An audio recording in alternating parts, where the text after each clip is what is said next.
नहमदुहु व सल्ली अला रसूलिल करीम अम्मा बाद औज़ु बिल्लाहि मिनश शैतानिर रजीम बिस्मिल्लाहिर रहमानिर रहीम रब्बिश्रह ली सदरी व यस्सिर ली अमरी वहलुल उक़दतन मिन लिसानी यफ़क़हू क़ौली सदक़ल्लाहुल अज़ीम। अब थकन पाँव की जंजीर बनी जाती है, अब थकन पाँव की जंजीर बनी जाती है, राह का खौफ ये कहता है कि चलते रहिए। सामईन हज़रात,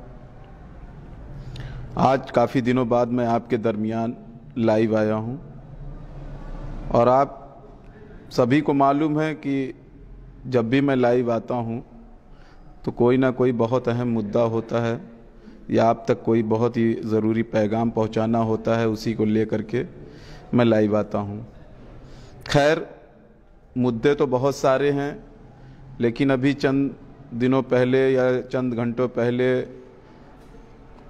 हिंदुस्तान की सरज़मीन पे एक प्रदेश है मध्य प्रदेश, वहाँ पर एक घटना होती है जिसमें इंतहा पसंद लोग मस्जिदों पर चढ़ करके इस्लामिक झंडों को तोड़ करके गिराते हैं और जय श्री राम के नारे मारते हैं और वहाँ पे पुलिस भी मौजूद होती है। पुलिस की मौजूदगी में ये इंतहा पसंद, ये दहशतगर्द लोग, ये सारी तंजीमें जो दहशतगर्दी के लिए हिंदुस्तान में बनाई गई, वो सारी तंजीमें इसको सरअंजाम तक पहुंचाते हैं और पुलिस मूक दर्शक बन करके देख रही होती है। चूँकि इस हालात के ज़िम्मेदार हम नरेंद्र मोदी और योगी आदित्यनाथ जैसे इंतहा पसंद लोगों को मानते हैं और यही बार बार हमारा रोना होता है और हम ये कहते हैं कि इंतहा पसंद लोगों को ताकत मिल रही है। पुलिस महकमे में संघ के लोग बैठे हुए हैं, अदलिया महकमे में भी संघ के लोग बैठे हुए हैं, यहाँ तक कि जब नेशनल मीडिया मुसलमानों के खिलाफ जहर उगलता है तब भी हम यही कहते हैं संघ के लोग बैठे हैं। लेकिन कभी हमने अपना मुताला नहीं किया कि हम कहाँ बैठे हुए हैं। जो कौम दुनिया में लाई ही इसीलिए गई थी हुक्मरानी के लिए, आज वो कौम भिखारियों की तरह दर दर भटक रही है, ठोकरें खा रही है।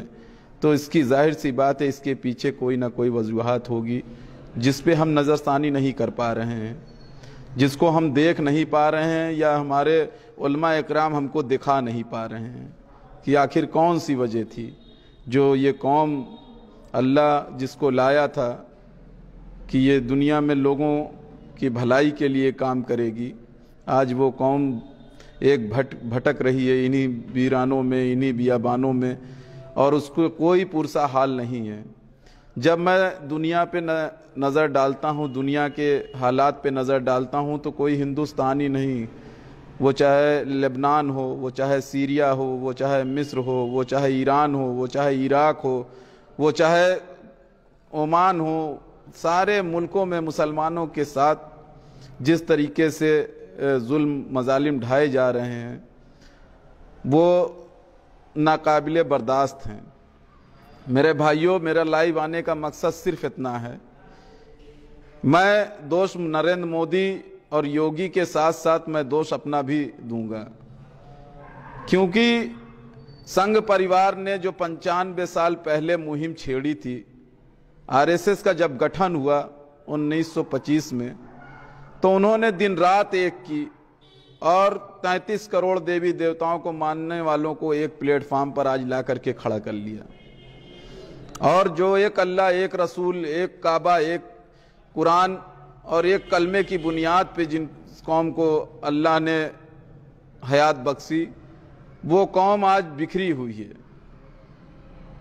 वो इस तरीके से बिखरी हुई है और हम सिर्फ रोना रोते हैं कि पुलिस हमारी मदद नहीं करती, अदलिया हमारी मदद नहीं करती, मीडिया हमारे बारे में जहर उगलती है, लेकिन हम कभी हमारी कौम ने अपना मुताला नहीं किया कि हमसे कौन सी गलती हो रही है, हमने कौन सी ऐसी गलती की कि अल्लाह ने हमारे ऊपर इस तरीके का अजाब नाजिल कर दिया है, इस तरीके के इंतहा पसंद लोगों को अजाब की शक्ल में भेज दिया है। मेरे भाइयों, आप मुताल्ला करिए, मैं आपकी नजरसानी करना चाहता हूं कि हो क्या रहा है हिंदुस्तान की सरजमीन पे। आप ये देखिए कि वही संघ जो 95 साल पहले जिस मुहिम को छेड़ा था, आज वो अपनी मुहिम में कामयाब हो चुका है। आज वो अपनी मुहिम में पूरी तरीके से, और हिंदुस्तान के चंद हिंदू भाइयों को छोड़ करके सारे लोगों ने मोहन भागवत को अपना रहनुमा मान लिया है। चंद हिंदू सेकुलर भाइयों ने छोड़ करके सारे हिंदू भाइयों ने मोहन भागवत को अपना रहनुमा मान लिया है। और मुसलमान करोड़ों की तादाद में हिंदुस्तान की सरजमीन पर होते हुए आज उसका कोई रहनुमा नहीं है, कोई पूछने वाला नहीं है। क्यों नहीं है? इसकी बहुत बड़ी वजूहात यह है कि जब संघ के लोग सुबह फजर के वक्त अपनी शाखाओं में हथियार चलाने की ट्रेनिंग लेते हैं मुसलमानों के खिलाफ जिनमें नफरत भरी जाती है, तो उस टाइम मुस्लिम नौजवान अपने बिस्तर पे खर्राटे ले रहा होता है, मुस्लिम नौजवान अंगड़ाइयां ले रहा होता है। और जब आधा दिन गुजर जाता है तो मुस्लिम घर का नौजवान उठता है। जब संघ के बड़े बुजुर्ग अपनी आने वाली नस्लों के लिए रास्ता बना रहे होते हैं रात के अंधेरों में, रात की तारीकी में, तो उस टाइम हमारी कौम का बड़ा बुजुर्ग इंसान चाय के होटलों पे या तो कहे लगा रहा होता है और या एक दूसरे के घर की गीबतों को बयान कर रहा होता है, या जात पात और फिरका परस्ती पे बात कर रहा होता है। तो आसानी किसके लिए पैदा होगी? उनकी कुरीतियां, उनकी बुराइयां आज हमने अडॉप्ट कर ली और हमारी अच्छाइयां आज संघ ने अडॉप्ट कर ली। मेरे भाइयों, मेरे दोस्तों, मेरे बुजुर्गों, मैं आपसे सिर्फ इतना ही कहना चाहता हूं कि इस हालात, इस वक्त की नज़ाकत को समझो। हम जात पात खेल रहे हैं, हम फिरका खेल रहे हैं। हमारा आलिम हमको जब मंच भी लगाता है तो इस्लाह नहीं करता, वो हमको बैठ करके सर्टिफिकेट मन से बांटता है कि तुम जन्नती, तुम जहन्नमी, तुम फला, तुम ढका। इस तरीके से वो हमको बांट करके हमको अलग करता है। आमाल का सारा दारोमदार इंसान की जब नीयत पे है, हम सारे फैसले जो अल्लाह ने अपने नबी से कहा कि आपका काम है कोशिश करना है नबी, और हिदायत देना मेरा काम है, आज के दौर का उलमा इकराम उस काम को भी अपने हाथ में ले चुका है। उस काम को भी वो इस तरीके से लिए बैठा हुआ है कि हम सोच नहीं सकते। बहुत ही अफसोसनाक मकाम है इस चीज़ का कि हम जो है इस तरीके से फंसे हुए हैं इस जाल में कि हम अपनी परेशानी बयान भी नहीं कर सकते। आज वो हमारी मस्जिदों पे चढ़ते हैं, जय श्री राम के नारे मारते हैं, हमारे झंडों को, इस्लामिक झंडों को तोड़ करके नीचे गिराते हैं, और हमारा मुसलमान भाई जिसको अल्लाह ने ज़र्रा बराबर भी ईमान दिया है, देखते तो सभी हैं लेकिन लरजता वही है जिसके अंदर ईमान होता है, घबराता वही है जिसके अंदर ईमान होता है, जिसको नबी करीम सल्लल्लाहु ताला अलैहि वसल्लम से मोहब्बत होती है। उसको रातों को नींद नहीं आती जब यह हालात देखते हैं, उसको किसी करवट सुकून नहीं मिलता, किसी पल चैन नहीं मिलता कि आज अल्लाह ने हमारे हालात कितने बद से बदतर कर दिए। मेरे भाइयों, आप सोचिए इस चीज़ को। अल्लाह इसी कलाम पाक में बनी इसराइल के लिए कहता है कि फिरौन तुमको कत्ल नहीं करता। फिरौन क्या करता था कि मर्दों को कत्ल कर देता था और उनकी औरतों को जिंदा रखता था। अल्लाह ने कहा कि ये मेरे अजाब की शक्ल में है। अल्लाह का अजाब फिरौन की शक्ल में था बनी इसराइल पर।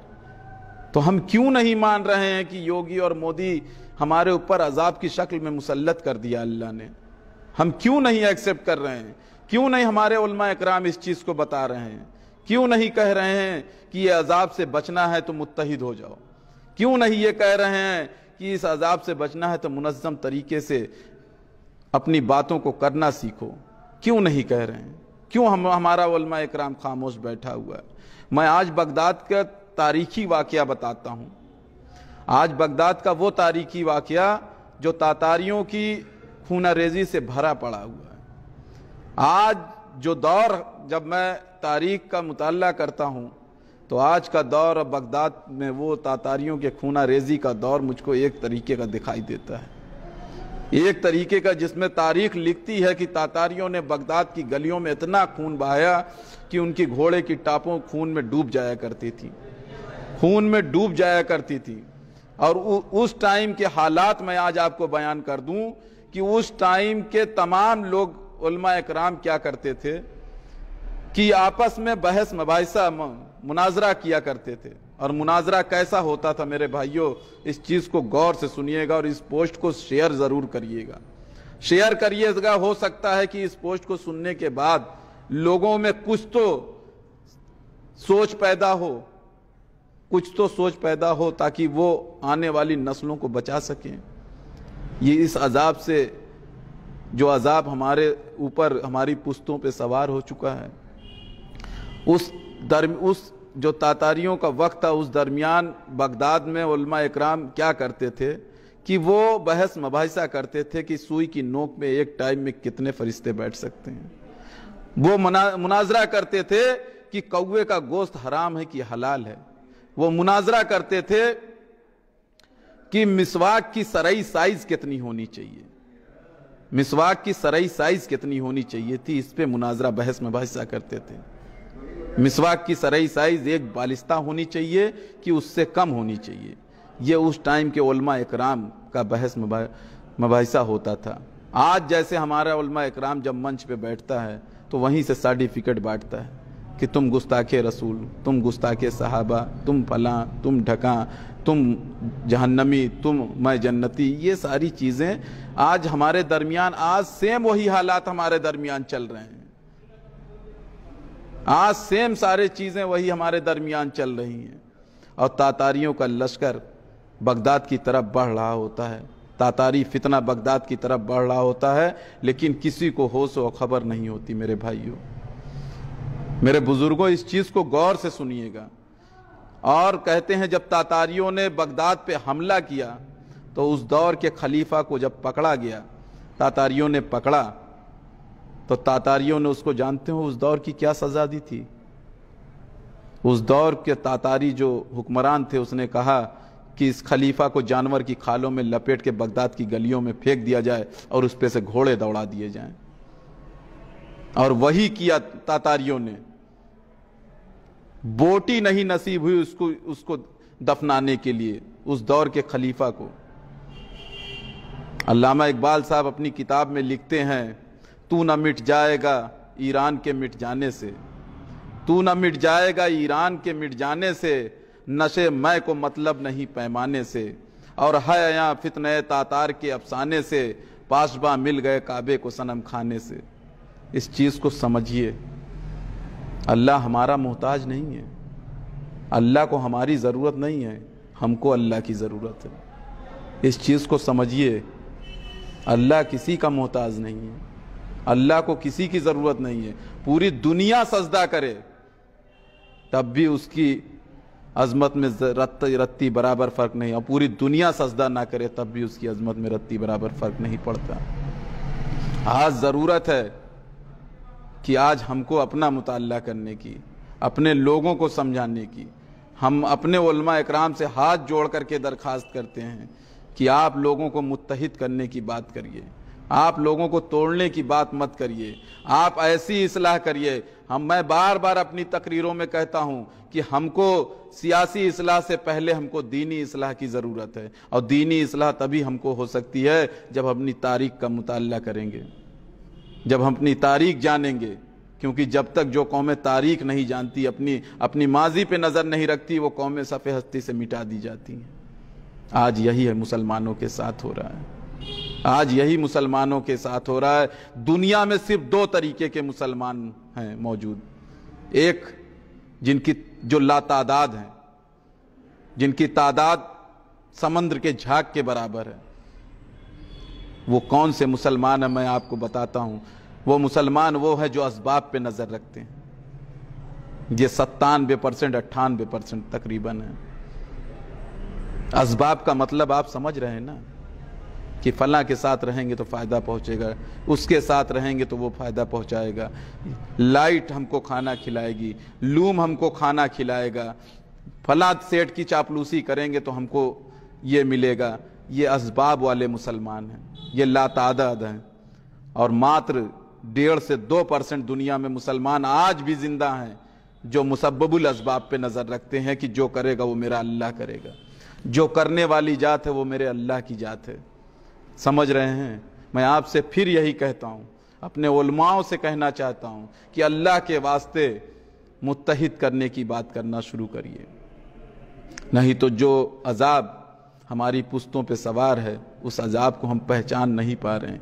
आज भी हमारा, मैंने कहा नहीं कि जब संघ के बड़े बुजुर्ग अपनी शाखाओं में रात की तारीकी में बैठ करके अपनी आने वाली नस्लों के मुस्तकबिल पे बात करते हैं तो उस वक्त हमारे कम्युनिटी का बड़ा बुजुर्ग चाय खानों पे बैठ करके कहे लगाता है और एक दूसरे की गीबत करता है, जात पात में दूसरों को बांटता है, फिरके में बांटता है, और ये चीज हमको नुकसान पहुंचाती जा रही है। ये चीज हमको हमारी बुनियाद को हिला चुकी है। आज भी ये मर्ज हमारी कम्युनिटी में भरा पड़ा है। हम एक अल्लाह, एक रसूल, एक कुरान, एक किबला के मानने वाले, और हम हजारों जगह बिखरे पड़े हुए हैं। मेरे भाइयों, मेरे दोस्तों, इस पैगाम को पहुंचाइए। इस पैगाम को इसलिए पहुंचाइए कि हो सकता है इस पैगाम का कुछ असर पड़े लोगों को। हम गुनहगार हैं, मैं कहता हूं कि हम गुनहगार हैं, लेकिन बेशक उस नबी की उम्मत में हैं।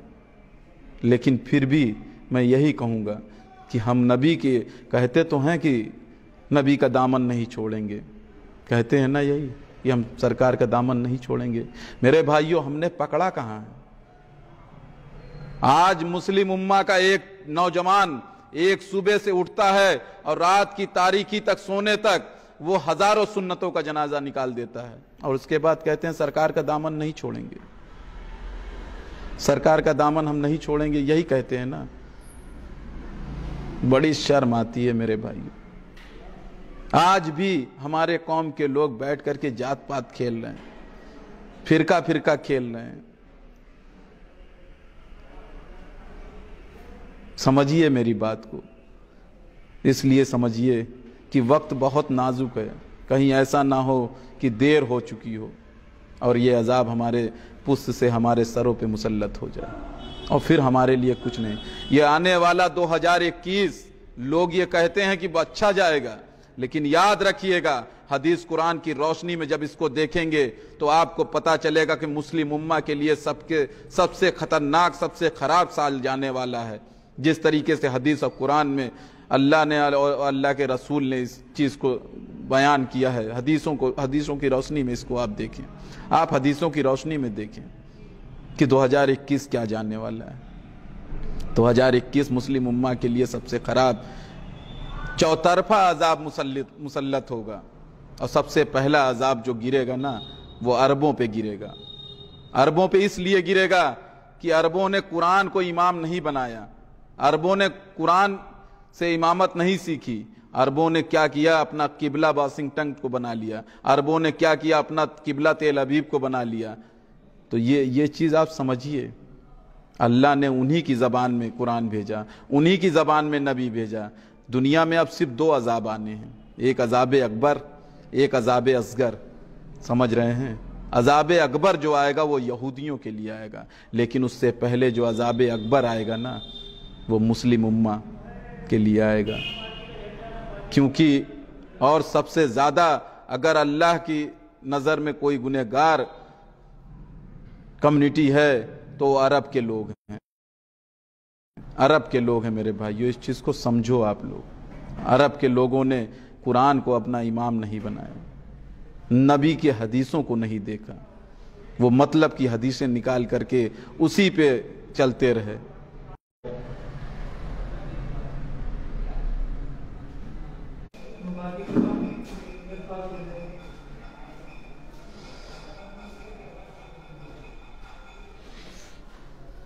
खैर आज नेटवर्क की वजह से आप लोग को भी बहुत काफ़ी परेशानी और वेट करना पड़ रहा है।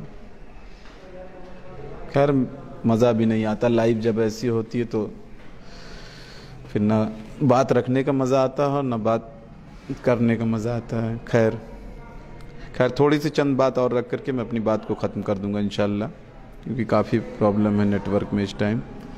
तो मैं आपसे यही कह रहा था ना कि मंदसौर में जो घटना हुई, वहाँ पे प्रशासन ने 36 मुसलमानों को गिरफ्तार किया और जिसमें से 6 पे NSA लगाया गया।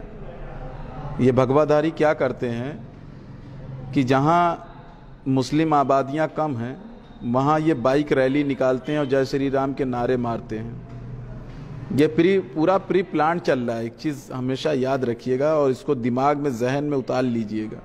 ये प्री प्लान, इनकी पूरी प्लानिंग चल रही है और वहाँ पे नारों में अनाप शनाप मुसलमानों को बोलते हैं।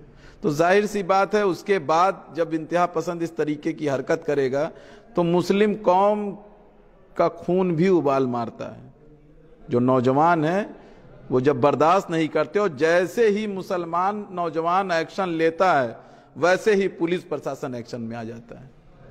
पुलिस प्रशासन फौरन एक्शन में आता है और मुसलमानों की गिरफ्तारी चालू करता है। ये इनका पूरा संघ का, RSS का ये एजेंडा है। इस चीज़ को हमको आपको पहचानना पड़ेगा और जब तक हम इसको पहचानेंगे नहीं तब तक जो है इस चीज़ को हम समझ भी नहीं पाएंगे, ना इनसे मुकाबला कर पाएंगे। तो मेरे कहने का मतलब इस चीज़ को वक्त रहते हमको पहचानना पड़ेगा और वक्त रहते लोगों को भी अवेयर करना पड़ेगा इस चीज़ को लेकर के। खैर लाइव का चूंकि आज उतना मज़ा रहा भी नहीं, नेटवर्क ख़राब होने की वजह से इंटरप्ट होता रहा बार बार, तो इसलिए लाइव का वो चीज़ जो मैं ले करके आया था वो बात अपनी नहीं रख पा रहा हूँ, क्योंकि बातें बहुत सारी थी और करीब मेरे ख्याल से 10-15 मिनट इंटरप्ट में ही ख़त्म हो गया जो इंटरप्शन हुआ। तो इसलिए जो है फिर इंशाअल्लाह ताला आपके दरमियान आऊँगा और अपनी बातों को रखूँगा।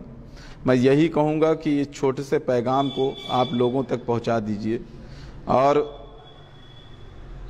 जो आज भी मुसलमान मफाद परस्ती के लिए, मफाद परस्ती में पढ़ करके समाजवादी, बसपा, कांग्रेस और तमाम RJD, JDU की चापलूसी कर रहे हैं ना, अगर हालात को नहीं भाप पाए मेरे भाइयों ना, तो हमने बताया नहीं कि अजाब हमारी पुश्तों पे सवार है। अजाब नरेंद्र मोदी, योगी, अखिलेश यादव, जो भी हैं। अखिलेश यादव ने मुसलमानों पे कम जुल्म नहीं कराए, किया नहीं। अब वो खुद थोड़ी ना तलवार लेकर के निकलेगा, वो खुद तलवार लेकर के नहीं निकलेगा। भूल गए मुजफ्फरनगर, भूल गए जियाउल हक की हत्या, भूल गए दादरी, भूल गए होगे, क्योंकि इस कौम के हालात ही है भूलने वाले। हमने तो मुहर्रम को भी इबरत की जगह पे त्यौहार बना दिया, जहाँ से इबरत हासिल करनी थी कि जालिम के आगे सर नहीं झुकाएंगे भले ही सर कट जाए, उसको हम त्यौहार मनाने लगे, ढोल और ताशे बजाने लगे। तो इस चीज़ को समझिए। बहुत अफसोस में ये लाइव करने आया था, लेकिन आज नेटवर्क ने उतना साथ नहीं दिया मेरा, और नेटवर्क प्रॉब्लम की वजह से बस यही कहूँगा इस छोटे से पैगाम को जितना हो सकेगा शेयर करिएगा। इसलिए शेयर करिएगा कि हो सकता है इस पैगाम, आधे अधूरे पैगाम से लोग जगें, कुछ लोग सोचना शुरू करें। और अपने कौम के बड़े बुजुर्गों से यही कहना चाहता हूँ कि चाय खानों पे जो आप करते हैं बैठ करके सियासत, उसको बंद करिए और संघ से सीखिए, संघ के लोगों से सीखिए। आज वो नौकरियों में जज बने बैठे हैं, संघ ने 95 साल से भरा। मेहनत वो करेंगे तो फल हमको मिलेगा। अल्लाह ने हमसे वादा किया था कि मेहनत का फल मैं दूंगा, तो मेहनत वो कर रहे हैं, फल हमको देगा अल्लाह। इस चीज़ को समझिए और वक्त रहते समझिए। हाथ जोड़ करके आपसे हाथ जोड़ करके दरखास्त करता हूँ कि वक्त रहते समझिए, वक्त रहते पहचानिए हालात को। पहचान लेंगे तो आने वाली नस्लों के मुस्तकबिल अंधेरे में जाने से बच जाएंगे। पहचान लेंगे तो आने वाली नस्लें इस तारीखी स्याह अंधेरे में डूबने से बच जाएंगी। पहचान लेंगे तो बहुत सारी चीज़ों को सरंजाम दे ले जाएंगे। मस्जिदों पे जब चढ़ते हैं भगवाधारी तो आपका कलेजा मुंह तक नहीं आता, नहीं आता। जो कौमें इंसाफ लोगों को दिया करती थी, आज वो कौम इंसाफ के लिए दर दर भटक रही है। जो कौमें लोगों के हक हुकूक दिया करती थी, आज भिखारियों की तरह अपने हक हुकूक मांग रही है, भिखारियों की तरह। चंद मफाद परस्त लोग। अखिलेश यादव ने एक वादा किया है, मैंने देखा, एक बहुत मेरे मोहतरम हैं, मैं बड़ी इज्जत करता हूं उनकी। उन्होंने एक पोस्ट लगाई थी कि हम अगर सरकार में आए, अखिलेश यादव ने कहा, एक बयान था, तो हम सीए को रिजेक्ट करेंगे। हमने लिखा, जनाब मैं आपकी बड़ी इज्जत करता हूं। अखिलेश यादव ने 2012 में इस कौम को ऐसे ही गुमराह किया था। जानते हैं किस नाम पे गुमराह किया था? 18% आरक्षण के नाम पे। जानते हैं किस नाम पे गुमराह किया था? कि जो बेगुनाह जेलों में बंद हैं उनके मुकदमे वापस लिए जाएंगे। और मिला क्या? हमारी औकात के हिसाब से हमको दिया गया। जब संघ के लड़के रोडों पे 3 बजे रात में तहज्जुद के वक्त दौड़ करके नौकरियों की तैयारी कर रहे होते हैं, तो हमारी कौम के नौजवान बच्चे खर्राटा मार करके सो रहे होते हैं। और जब जवान बच्चे होते हैं तो टपोरियों की तरीके से बाइक पे बैठ करके मोबाइल चला रहे होते हैं, या कहीं गली कूचे में बैठ करके लूडो खेल रहे होते हैं। रहमत आएगी हम पे, नुसरत आएगी। अजान हो रही होती है तो हम मस्जिदों की तरफ रुख देखते नहीं। रुख तो अलग की चीज़ है, देखते ही नहीं हम। मेरे भाइयों, मेरे बुजुर्गों, मेरी कौम के उलमाओं, अल्लाह के वास्ते वक्त रहते लोगों को जगाइए। अल्लाह के वास्ते वक्त रहते लोगों को बताइए, वक्त रहते लोगों को समझाइए। कहीं ऐसा ना हो कि बहुत देर हो जाए, कहीं ऐसा ना हो कि हम अजाब में मुब्तला हो जाएं और हमारी आने वाली नस्लें तारीख के अंधेरों में गुम हो जाएं।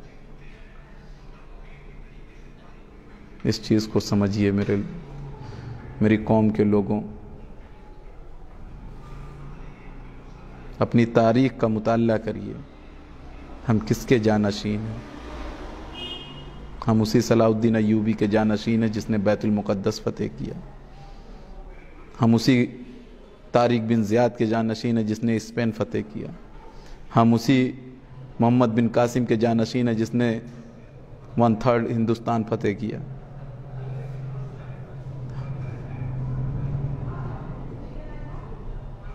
हम उसी खालिद बिन वलीद के जानशीन हैं जो पूरी ज़िंदगी एक जंग नहीं हारे, और आज हम भिखारियों की तरह दर दर भटक रहे हैं। कभी अखिलेश यादव से भीख मांगते हैं, कभी मायावती से भीख मांगते हैं,